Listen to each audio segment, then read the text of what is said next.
Hello everyone জিকে online YouTube চেনেলটোলৈ আপোনালোক সকলোকে স্বাগতম জনাইছো। ভিডিঅ'টোত আমি আগন্তুক নিযুক্তি পৰীক্ষা যেনে ADRE, Assam police, TET, DME এইবিলাকত আহিবলগীয়া কেইটামান গুৰুত্বপূৰ্ণ প্ৰশ্নসমূহ দাঙি ধৰিছো। ভিডিঅ'টোৰ প্ৰথম প্ৰশ্নটো হৈছে অসম পুলিচ দিৱস কেতিয়া পালন কৰা হয়? ইয়াত চাৰিটা অপশ্যন দিয়া আছে। অপশ্যনকেইটাৰ ভিতৰত শুদ্ধ উত্তৰটো হৈছে অপশ্যন বি 1 অক্টোবৰ। চিৰচেনেহী মোৰ ভাষা জননী এই গীতটি কোনে ৰচনা কৰিছিল? ইয়াৰ শুদ্ধ উত্তৰ হৈছে অপশ্যন এ মিত্ৰদেৱ মহন্ত। তেজপুৰত ঊষা অনিৰুদ্ধ উদ্যান কোনে স্থাপন কৰিছিল? ইয়াৰ শুদ্ধ উত্তৰটো হৈছে অপশ্যন চি পদ্মনাথ গোহাঁই বৰুৱা। মোৰ জীৱন যাপন আত্মজীৱনীখন কোনে লিখিছিল? ইয়াৰ শুদ্ধ উত্তৰ অপশ্যন এ বেণুধৰ ৰাজখোৱা। জয়ধ্বজ সিংহই কিমান চনত আউনীআটী সত্ৰ স্থাপন কৰিছিল? ইয়াৰ শুদ্ধ উত্তৰটো হৈছে অপশ্যন ডি 1653। জিম্বাবুৱেৰ ৰাজধানী চহৰখনৰ নাম কি? ইয়াৰ শুদ্ধ উত্তৰ অপশ্যন এ হাৰাৰে। আদিত্য এল1 উৎক্ষেপণ কৰিবৰ কাৰণে কোনটো ৰকেট ব্যৱহাৰ কৰা হৈছে? ইয়াৰ শুদ্ধ উত্তৰ অপশ্যন ডি PSLV C-57। নীতি আয়োগৰ সম্পূৰ্ণ ৰূপটো হ'ল?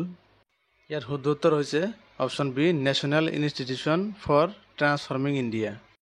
সংযুক্ত আৰব ইমাৰেট বা UAEৰ মুদ্ৰাৰ নাম কি? ইয়াৰ শুদ্ধ উত্তৰ অপশ্যন এ দিৰহাম। বেংকক কোনখন দেশৰ ৰাজধানী চহৰ?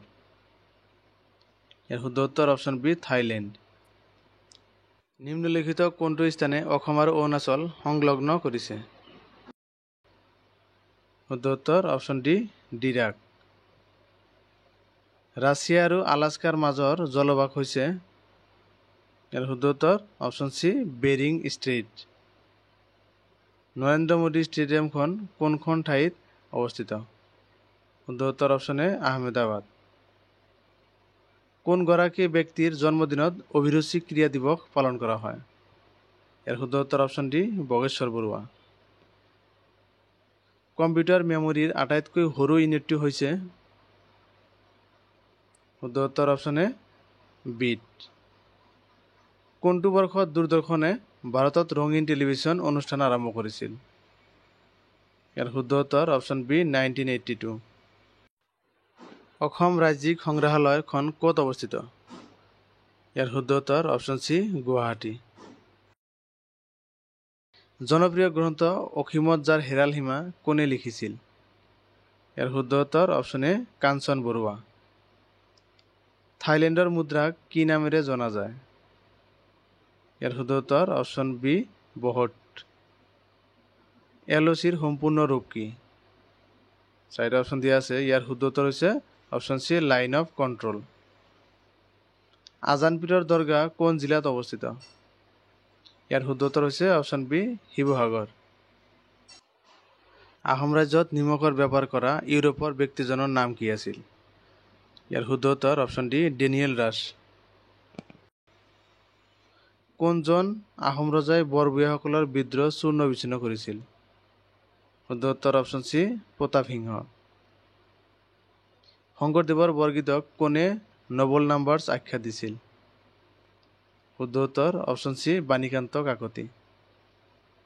ব্ৰহ্মপুত্ৰ আৰু বৰাক উপত্যকাৰ মাজত কোনখন পৰ্বতে দ্বিখণ্ডিত কৰিছে? শুদ্ধ উত্তৰ অপশ্যন বি বৰাইল পৰ্বত। ইনচুলিন নিঃসৰণ কৰা গ্ৰন্থিখনৰ নাম কি? ইয়াৰ শুদ্ধ উত্তৰ অপশ্যন বি অগ্নাশয় গ্ৰন্থি। মায়'পিয়া বেমাৰ কিহৰ লগত জড়িত? ইয়াৰ শুদ্ধ উত্তৰটো হৈছে অপশ্যন এ চকু। অশ্বমেধ যজ্ঞ অনুষ্ঠিত কৰা কামৰূপৰ প্ৰথমগৰাকী ৰজাৰ নাম কি? শুদ্ধ উত্তৰ অপশ্যন চি মহেন্দ্ৰ বৰ্মন। ল'ৰা বন্ধু আলোচনীৰ সম্পাদক কোন আছিল? ইয়াৰ শুদ্ধ উত্তৰ অপশ্যন চি কৰুণাভিৰাম বৰুৱা। মৌলিক কৰ্তব্যসমূহ সংবিধানৰ কোনটো অনুসূচীত উল্লেখ আছে? ইয়াৰ শুদ্ধ উত্তৰ অপশ্যন ডি অনুসূচী 51। থেংক ইউ ফৰ ৱাচিং। ভিডিঅ'টো চাই ভাল লাগিলে লাইক, কমেণ্ট, শ্বেয়াৰ আৰু ছাবস্ক্ৰাইব কৰিবলৈ নাপাহৰিব।